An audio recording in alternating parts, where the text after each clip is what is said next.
নওগাঁর মান্দায় কাবিটা প্রকল্পের রাস্তায় অনিয়মের অভিযোগে মানববন্ধন কর্মসূচি। নওগাঁ প্রতিনিধি। নওগাঁর মান্দা উপজেলার বিষ্ণুপুর ইউনিয়নের চক্রামপুর শাহপাড়ায় গ্রামীণ অবকাঠামো সংস্কার বা কাবিটা প্রকল্পের কাজে ব্যাপক অনিয়মের অভিযোগ উঠেছে।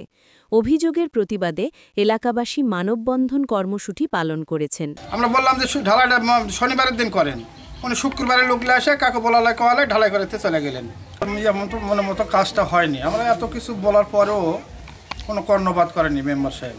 গত শুক্রবার জুম্মার নামাজের সময় চক্রামপুর শাহপাড়া ঢালাই রাস্তা হতে শাহপাড়া জামে মসজিদ পর্যন্ত রাস্তাটিতে ঢালাই কাজ করা হয়, কিন্তু শিডিউল অনুযায়ী কাজ হয়নি।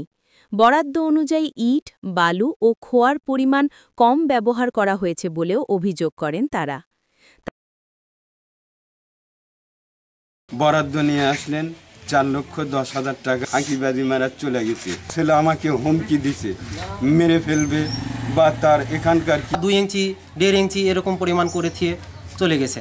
এটা তো অসম্পূর্ণভাবে রেখে। আমরা নামাজের আগে যখন দেখেছি যে 100 ফিট রাস্তার কাজ ভালো করেছে, তারপর আর কাজ ভালো করেনি।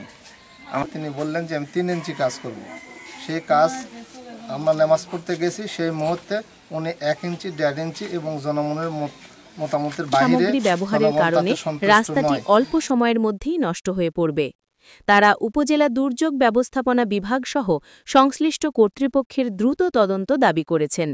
স্থানীয়রা জানান, প্রায় 5 শতাধিক মানুষ প্রতিদিন এই রাস্তাটি ব্যবহার করেন।